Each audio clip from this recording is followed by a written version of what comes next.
that a lat is really, or most muscles, all muscles, are really weak in their shortened position and likely to be stronger mid and lengthened. What should an exercise look like as far as its load? It should be heavy here and get lighter and lighter and lighter and lighter and lightest here, right? So let's look at this. If I get in that exercise, this is an important realization. So do you remember this? No weight, lots of weight. It's called distance from the axis. It's called a moment arm. This is your axis of rotation. So everything in this machine revolves around that axis. So the further this weight gets away from that axis, the heavier it gets. Does that make sense? If it comes all the way up here, it's basically getting closer and closer to that axis. Right there, it's heaviest. Can everybody see that? Anybody not see that? Okay. So now let's look at this, where this would be if I was actually using this machine appropriately. I sat in there, I grabbed machine here, relative position to the axis, I don't know. All I notice is that I start pulling it, it's going where? Further away. So as my muscle's getting shorter, what's happening? The weight's getting heavier. Is that a good thing or a bad thing? Opposite. So I get down to where I would be short, and now what just happened? It's way further away where I'm weakest. Is that a good thing or a bad thing? That's why you get so many people that get on here that throw 3 plates on the thing and have to jerk it from here and let it flow through the back, because they're able to do it here because they're really strong. But when they get to this position where they're really weak, well, they can't do it. So the only option is, well, I'm gonna accelerate, because when something gets hard, my brain goes, let me the heck out of here. I want to make this easy for myself. I can't do this, right? So the ideal scenario is this machine should start here, right? If I was doing this exercise, I wanted to start where it's heaviest and get lighter and lighter and lighter and lighter. Make sense? So you guys actually might see me doing this exercise like this. So it's still not perfect, but I see how I've kind of changed it. Now I'm starting where it's further away, and as I pull it, it gets a little bit closer. It doesn't get tremendously closer, but do you see how it goes in a little bit? So if I start the exercise there, and as I pull down, do you see how it starts to go that way a little bit? It's not tremendous, but that actually makes a pretty big difference to the amount of load that you're gonna have to use. So this is where this stuff comes in. I'll point, so this thing here is your axis of rotation, okay? So the further this weight gets away, let's say I put a weight here, use this one, so we're challenging. So the further that weight gets away, that's when it's gonna be heaviest. Make sense? So if I'm doing this row, as I come further and further up, there's a point where I get like way up here, look, now it starts actually coming closer. So check this out. So if I were to use this one, can you lie in there and just go through a rep? Tell me your name, man? Kim. Kim. So Kim, you don't even have to do it. I just wanted to use an example. So Kim right now, his lat is in the relative what?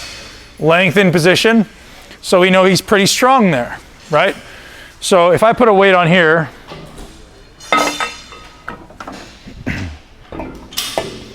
and Kim, just start pulling that real slowly, Kim. Just this one.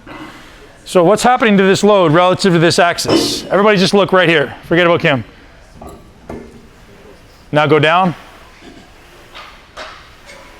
So everybody, guys from over here, I need your answer because you can see it traveling over there. It's kind of getting this way, right? So it's getting closer to the axis, which means what? It's getting lighter. Is that more closely resembling what his body is capable of? So here he's really strong. And as he gets shorter and shorter and shorter, he gets weaker and weaker and weaker. That muscle mechanically can do less work. So what's happening to the weight? It's matching what his body can do. Is that interesting? It's interesting. Now conversely, what if we do this? Now everybody watch what that's going to do. Well, it's going further this way. The further he rows, the harder it's going to be. See that? So now, I mean, Kim may even be able to feel it, even though the weight's really light. As you get closer to there, Kim, does it feel like it starts to get a little heavier? Whereas when you can really tell, right? Yeah, easy, and then hard. Right. So why would that be useful? Strengthen every area.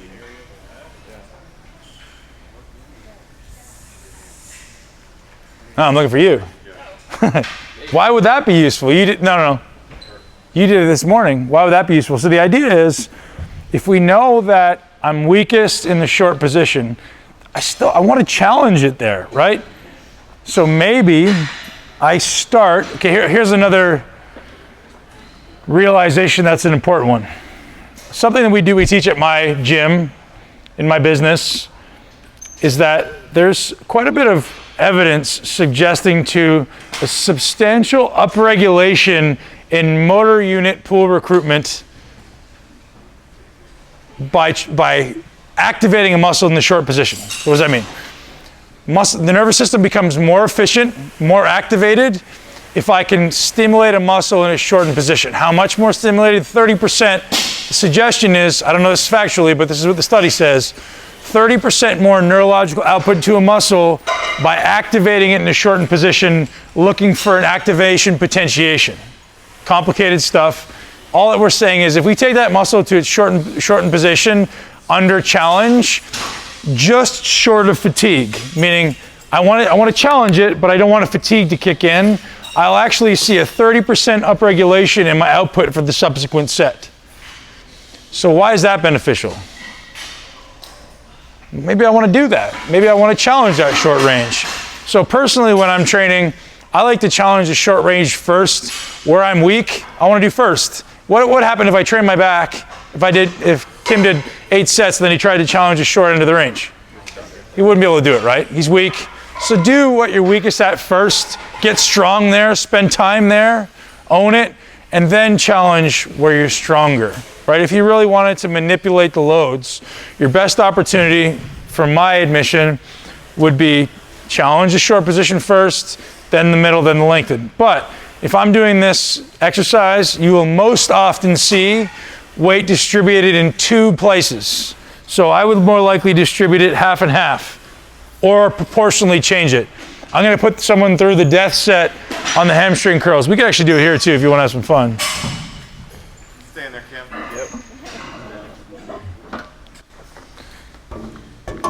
Yep. Somebody find me some more quarters. Do you have more quarters?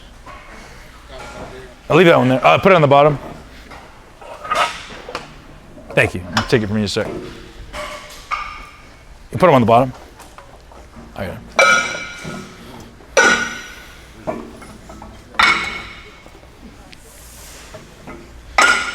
So everybody acknowledge, what are we doing here? No. Strategically challenging his muscles. We don't want to murder him, right? So we want to challenge his muscles, and we want to make it as hard as we possibly can at every inch of this rep for him, ideally. So go ahead and pull that. No momentum. Kim's going to contract. He's going to notice it starts getting really heavy at the back. On a scale of 1 to 10, how hard is that for you, Kim? Okay. So, okay, good. So as a trainer, what I'm going to look for is when his form starts to break down a little bit, when he starts to either shake, convulse, or he starts to cheat, so he's not there yet. When I see even the smallest bit of breakdown in his form, I'm not going to decrease the load. What I'm going to do is move it. Okay, right there. Kevin, help me. Take a quarter from the bottom, put it in the middle. That might not change it that much. Keep going. That's why I didn't let him go to a fatigue.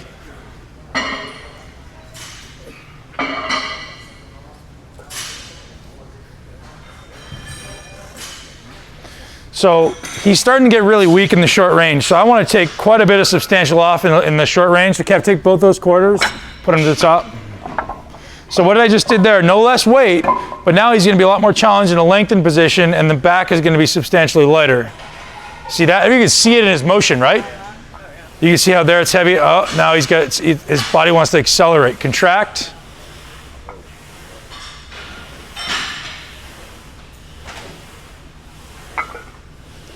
Okay, move that quarter up. The one in the middle, move it up. Go. So do your best not to accelerate, contract. Attaboy. Drive that chest through the pad. Good, one more. Kev, take the plate and put it up. Okay, down, we're gonna take the plate, move it up. Go. Interesting, right? So we're not changing the weight. And how many reps has he done? Anybody count? He's got to be upwards of 20, right? So he didn't take any load off. He just moved it. So how much work is he getting done in one set? Shitload, right? So when you learn how to manipulate this stuff, it's pretty darn cool. That's good, man. So Ben, you say this would be like a better or a more true example. You know, like rest pause sets are bigger people, Yates, everybody. So this would be a better example of working through the strength curve with pauses with the same weight, as opposed to giving yourself, you know, however many breaths you take and still working that same strength curve. No, it's so.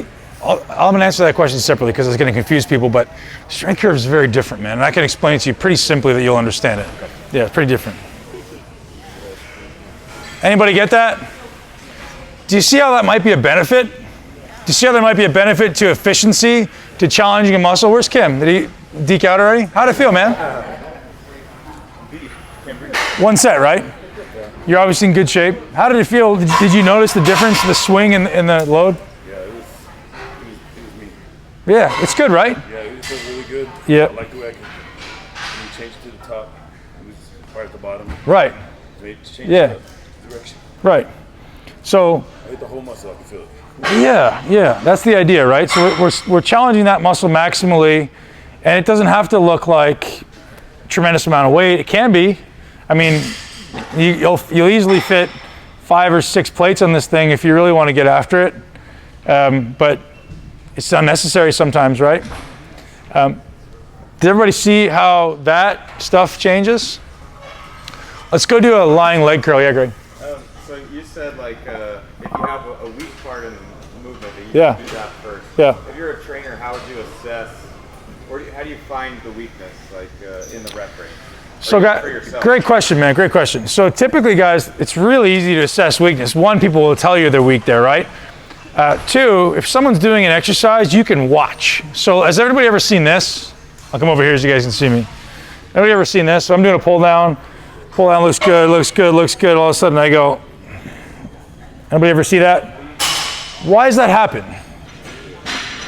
Or on a leg extension, like our friend earlier. Why does that happen?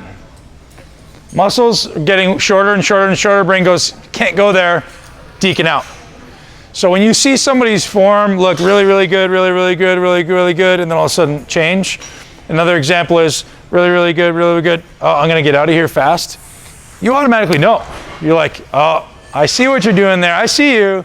You're weak there, and your body's trying to cheat. It's not their conscious choice, it's their body, right? Your brain's going, shit, I don't want to go there. Same reason everybody bounces out of the bottom of the squat. It's not your conscious choice. It's your brain's natural desire, natural tendency to cheat. Your brain's trying to get the task done. You're trying to challenge a muscle. Dichotomous goals, right? Your brain goes, let me get this done. You should be saying, no, I want to challenge this. I want to make it as hard as I possibly can. Make sense? Does that answer your question? Yeah. So notice that anytime you put someone into a short position and they're weak, they'll find some way to contort out of it. Like if you try to tell someone to, bring their hands down, bring their hands down, bring their hands down, all of a sudden, they'll find a way to move. That's why you have to. One of the things I teach is once you've set up for an exercise. So once Kim gets in there, he's trying to find ways to lock his entire body in stone. Like he doesn't want anything else moving. He doesn't want to be leaning back. He doesn't want to be moving his feet. He's trying to lock his body and prevent any chance of cheating. So how many people get in this thing and go like this? Everybody, right? Why? Because they're trying to move weight. They're not trying to challenge a muscle. They're trying to look cool and move a bunch of weight. In reality, so if I lean back, what's happening? What's changing? So if I do this, am I sure? So first of all, let's ask the question: what am I trying to change? Yeah, but I'm trying to train my lats, right? By doing this, well, the lats certainly don't change length, right? And I'm trying to use my strengths, in this case probably my erectors and my glutes, to initiate inertia or momentum so that I can move that weight through space. Rather than actually staying here, not letting anything else move except for the muscle I'm trying to challenge. That's the only thing that can move it. Wouldn't that be cool, right? Lock your body in. So like, I always give the visual of like, hey, if I put you in there, imagine your entire body is in a full body cast. You can't physically move except for that muscle you're trying to train. That's what it should look and feel like. And that's a skill. Don't kid yourself, that's hard. To actually do a bicep curl and lock, shoving into the ground. Everybody try this. Everybody get off what you're leaning on. Stand up straight, feet shoulder width. I want you to bend your knees slightly and shove your feet through the ground, almost like you're doing a leg press to the ground. Okay, now I want everyone to pull their tailbone down toward the ground and kind of pull your tummy in so you're contracting your tummy. Keep your tummy really tight. Like if I'm gonna come over and punch in the stomach, you're braced for that. Keep pushing into the ground, pull your tailbone down, brace stomach. And now we're gonna hold that for 10 minutes. Is that challenging? It's harder than you think, right? What are you doing? The only thing you're doing is not moving. It's challenging to do it in a braced position, but that's what's necessary when you're exercising, is eliminating extraneous movement and only allowing that muscle I'm trying to work to actually do the work. It's a pretty cool opportunity, right? Like imagine that if something else isn't initiating the movement for me, then the muscle I'm actually training is doing the work. Wow, what a miraculous thought, right?